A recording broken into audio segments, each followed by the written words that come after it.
Hey, all you literary legends and luminaries. I'm Julie, and welcome to another episode of Booksmart. Today's book is Sigh Gone, a misfits memoir of great books, punk rock, and the fight to fit in by Phuc, Tran. I couldn't resist this book based on the cover alone. Isn't this an adorable school picture and a positively delightful book cover? Tran is 5 years older than I am, but he grew up in my time, and this look with the collared shirt on underneath a sweater was the epitome of a late 70s, early 80s school picture. His memoir combined my favorite things, literature and pop culture, although I was not into punk rock nor Star Wars. But I love memoirs that are written about childhoods from my time. I didn't know what to expect when I read this book, but I've got to say that I loved it. It is one of my favorite memoirs that I've read all year, so that's saying something. The first sentence in the book, "Fuck that kid." Tran writes this in regards to a new Vietnamese student at his high school. His first chapter pulls you in with its humor, its authenticity, and its insight. I couldn't put it down. What Tran has done is write about his childhood, for the most part chronologically with some flashbacks, especially at the beginning, theming his experiences around the classic books he reads. The impact these books have on him is profound. Let me read you what he has written in the introduction that kind of ties what he is doing together in his memoir. But in the course of reading great books, something happened. My reading molded me, the tool hammering its hand into shape. By some miracle, and by miracle I mean great teachers, I pushed back the shallowness and stupidity of my own motivations. I fell in love with the actual literature and the actual ideas of great literature. As an immigrant, as a Vietnamese kid, as a poor kid, I had collected so many scarlet letters of alienation that I connected profoundly to the great works. As I read, I began to understand that all the great works wrangled with big questions, important questions. Our place in the world, the value of our experience, the fairness and meaning of our suffering, our quest for love and belonging. Universal themes bound these great works together, and they bound me to their oaky yellowed pages like Odysseus lashed to the mast of his ship. I felt a connective and humanizing renaissance in books. I wasn't alone in my aloneness. I wasn't alone in my longing for love. I wasn't alone in my fear of being rejected, my fear of never finding my place, my fear of failing. The snarl of my journey was untangled and laid out clearly by books. Tran has this way with words and ideas and putting it all together into a seamlessly written story. I just adored it. Tran left Vietnam with his family when he was not quite 2 years old. They ended up in Pennsylvania, and then Tran's little brother is born. Tran writes about lighthearted topics like Star Wars and comic books, but also about deep childhood experiences, trauma that stays with him. At school, he sticks out because he's Vietnamese and is bullied for it. Here's what he wrote about an incident when a family member's bike gets stolen, and he's in all of kindergarten or first grade at the time that this occurs. The second part of Ty's story was equally baffling. Go back to your country. What did that even mean? What country? The one we had lost? That made as much sense as telling us to run back inside a burning building because we weren't welcome outside. The import of it, the insult of it was lost on me, and selfishly I was much more terrified of the first proposition. The bike stealing, shameless theft without consequence, was horrific to consider. He really takes you back into that childhood mind. It's beautiful. When Tran's family left Vietnam, the U.S. was in Vietnam as we were in the midst of the Vietnam War. Tran writes beautifully about his own family's conflict with this, how on some level they understand the strange interactions from Vietnam War veterans, yet Tran's family had nothing to do with it. They escaped their country. I'm always interested in reading about others' perspectives on matters that I could never experience. I think we all should do that more often. I was horrified and disgusted when his father, as an adult, was the victim of juvenile bullying from his own coworkers. While I was reading it, I couldn't believe that adults would behave so childishly, and then I thought about our times now, and well, wasn't the least surprised. It's really horrible when you think about it. And that's what Tran's book made me do, think. Tran wants to fit in at school, as most students do, and at first falls in with the geeks, the ones who read comic books and obsess over Star Wars. When he switches school after they move out of their apartment to a house, Tran takes that opportunity to ditch his geeky persona and then become a skater boy who falls in love with punk rock. So now he has a new group of friends. When one of these friends ditches the rest of them to do AP homework, Tran looks into what AP classes are and reads The Stranger that his friend gives him.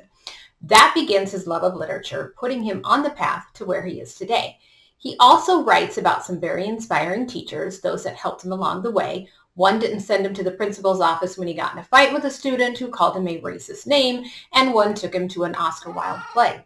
At home, Tran writes about some of those typical childhood experiences, like the first time he steals and gets caught, his family traditions, and his brotherly relationship.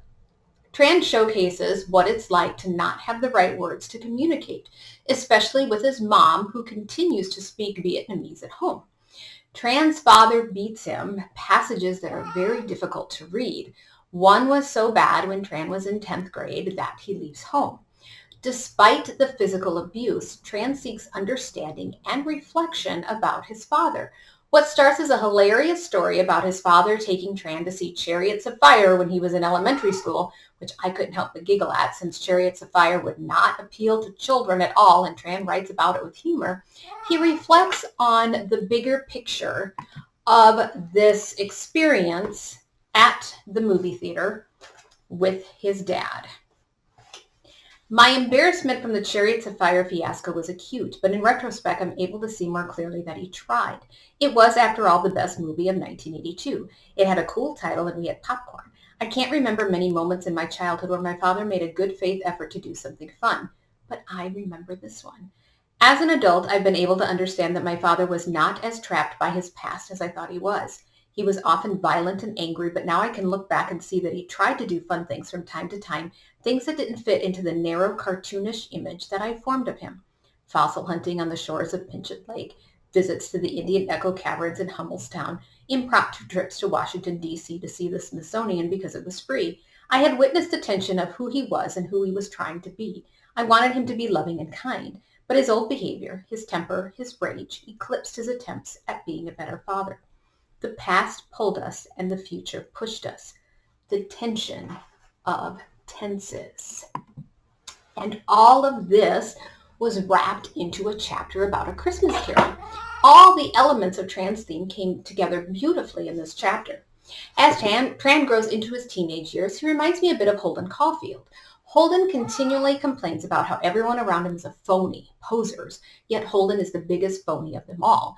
Tran simultaneously wants to fit in, yet at the same time figure out who he is. He lets go of his comic books to buy punk records. He befriends like-minded kids and dresses as they do. Yet who is he really? Tran does a better job than Holden as he navigates the confusing world as a teenager, deciphering the paradoxes around him, desperately trying to make sense of them. And he uses literature to do so. Here's a good example of this when Tran is a teenager and describing Kafka's The Metamorphosis. You know, the book about the guy who wakes up in the morning and is a giant cockroach. You read The Metamorphosis and you realize it's his family's ugliness toward Gregor that moves the story. Gregor is now a giant roach and he cannot do anything about it. His family, instead of acting with compassion and kindness, sends Gregor to his room and locks the door. What's worse than turning into a giant bug? Turning into a giant bug and having your family act like a bunch of assholes. And isn't that adolescence? A biological change over which we have no control. And then our family, like a bunch of assholes, treat us like an insect in the midst of a metamorphosis that we ourselves hardly understand. Suddenly, with a different focus, from the perspective of a bug, we see who they are. Ah, so poetic! I love when books' themes all come together. Overall, I adored the book. I have only two criticisms. The first is the literature tie-in. Sometimes it seems forced in the early childhood chapters. He's writing about crime and punishment in the Scarlet Letter in elementary school, and it just doesn't make much sense, considering as a 6-year-old, he obviously wasn't reading those books. In the Christmas Carol chapter, and then the teenage ones when he was reading the classics, the chapters all came together and didn't feel forced into a theme. My second complaint is that the ending just isn't as good as the beginning. The last couple of chapters seem a little bit pompous to me, a little less authentic. And while I liked his last section of his last chapter and how the book ended ultimately, it seemed to end a bit dryly. I didn't understand his graduation speech, which is about possessions and souvenirs. It just didn't resonate with me, I guess, although I get the symbolism. Just with everything he wrote about, the topic of his speech seemed weak to me. But those are minor criticisms. Overall, the book was worth the read. It's both funny and sad, insightful, and beautifully written. Most importantly, Tran's book gave me a perspective of what growing up that I could never experience. As a white girl born in the U.S., I didn't have to Americanize my name or my lifestyle. I laughed during 16 Candles when I was 10 without thinking about the dangers of stereotypes. I didn't realize that American movies like to put baseball hats on Asian kids, but yet I remember those in movies like Gremlins and The Goonies. While I'm usually an outsider, I have never experienced being an outsider for race or my country of origin, so Tran's memoir gave me a first-hand perspective on what that's like. That's what memoirs are for, right? To allow us to experience things we would never experience, to give us a new perspective of the world around us, and to grant us the power of empathy. Thanks for watching. As always, my goal at Booksmart is to get a little bit smarter, one book at a time.